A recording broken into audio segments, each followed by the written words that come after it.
Quando a revolução se concretizou no Irã em 1979, com a derrubada do Shah Sapalev, os novos líderes radicais rejeitaram completamente a ordem global existente. Eles viam os Estados Unidos como o grande Satã, o grande poder imperialista corrompendo o mundo muçulmano. O comunismo ateu da União Soviética parecia igualmente perigoso e ameaçador para eles. Em vez de tentar se integrar e buscar alianças vantajosas como a maioria dos países, os revolucionários iranianos queriam liderar um movimento global para liberar as massas oprimidas pelo imperialismo ocidental. Só que essa estratégia de confrontação não deu muito certo. O radicalismo ideológico colocou o Irã em grave conflito com quase todos os vizinhos e potências mundiais. Após a exaustiva e inconclusiva guerra Irã-Iraque nos anos 80, o país ficou isolado e estagnado economicamente. Quando Khomeini morreu em 1989, seu sucessor, Khamenei, iniciou uma cautelosa abertura diplomática. O Irã diminuiu um pouco a retórica contra o Ocidente e começou a buscar parcerias internacionais. Só que logo depois do fim da Guerra Fria, com os Estados Unidos no auge do poder global, o Irã tinha poucas opções. As relações com a Europa e árabes permaneciam tensas. E a China e a Rússia, recém-surgidas, ainda dependiam de boas relações com Washington para a própria ascensão econômica e geopolítica. Esse cenário começou a mudar nos últimos 15 anos. À medida que a hegemonia americana entrou em declínio, China e Rússia ficaram mais dispostas a desafiar a ordem global liderada pelos Estados Unidos. Eles passaram a cultivar ativamente uma aliança com o isolado Irã. A China forneceu mercados e recursos para contornar as sanções internacionais. A Rússia contribuiu modernizando as deficientes forças armadas iranianas. O eixo Pequim-Moscou-Teherã efetivamente quebrou o cerco diplomático ao redor do Irã. Já nos anos 90, o Irã havia tentado uma abertura econômica, mas com resultados frustrantes. O país fez acordos pontuais e limitados com China e Rússia, mas por falta de opção. Ainda assim, Pequim e Moscou tomavam cuidado para não irritar demais os Estados Unidos. Foi no contexto da crise nuclear que o Irã percebeu a necessidade imperiosa de obter o apoio chinês e russo. Para reduzir a imensa pressão diplomática e econômica americana, o regime dos ayatolás precisava de aliados poderosos. Só que no início dos anos 2000, nem China e nem Rússia estavam dispostos a comprar essa briga. As duas potências ainda lucravam mais mantendo laços amistosos com o Ocidente.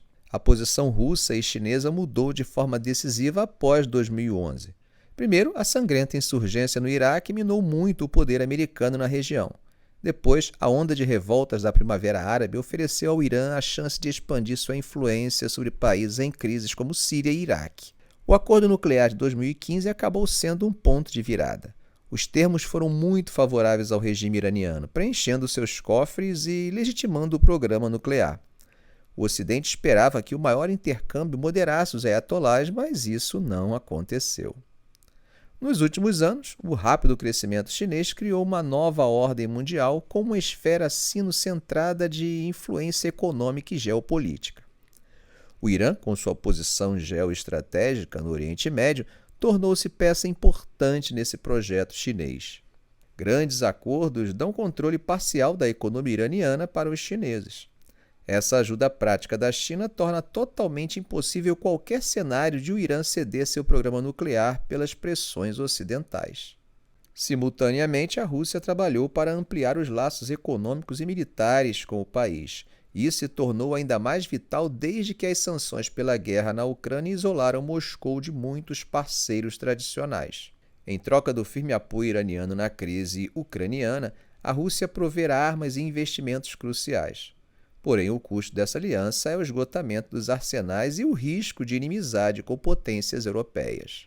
Apesar dos benefícios, os novos parceiros também impõem seus limites e interesses sobre o Irã. Por pressão chinesa, o Irã precisou reduzir hostilidades contra a Arábia Saudita, seu grande rival regional. Já o apoio à ofensiva russa na Ucrânia colocou o regime dos ayatolás em rota de colisão com a OTAN. O país assinou um acordo estratégico de 25 anos com a China em março de 2021, que prevê investimentos de 400 bilhões em infraestrutura, energia, telecomunicações e outros setores. Também se beneficiou da venda de armas russas, como o sistema de defesa antiaérea S-300, que aumentou sua capacidade de dissuasão. Mas o ponto mais delicado é a questão nuclear. Por anos, os Estados Unidos confiaram que China e Rússia iriam conter as ambições nucleares iranianas. Hoje, porém, esse cálculo está mudando radicalmente. Tanto Putin quanto Xi Jinping podem ver com bons olhos um Irã nuclear, apesar das consequências desestabilizadoras. Isso traria vantagens geopolíticas contra o Ocidente e enfraqueceria a posição americana na região. Putin adoraria o Irã nuclear humilhar ainda mais os Estados Unidos no cenário mundial. Já a China quer reduzir ao máximo a influência americana sobre uma área estratégica como o Oriente Médio. Portanto, o Irã parece mais próximo do que nunca de obter a bomba atômica. O programa nuclear só se expandiu nos últimos anos, mesmo durante a gestão Biden. As concessões americanas não surtiram efeito. Internamente, a República Islâmica de Khamenei se sente agora triunfante e confiante. O regime já superou grandes crises recentes, como as sanções e os protestos internos. Em breve, segundo analistas, o Irã pode finalmente cruzar o limiar nuclear tão desejado. Se de fato conseguir a bomba, o Irã alcançará uma posição dominante sobre toda a turbulenta região do Oriente Médio. Será uma vitória retumbante para cumprir a ambição geopolítica que o regime revolucionário busca há 44 anos. Ficamos por aqui. Se esse vídeo foi útil para você, faça um comentário, dê um like e, é claro, se ainda não for inscrito, inscreva-se no canal e ative o sininho. Ok, gente? Um grande abraço do professor Arão Alves.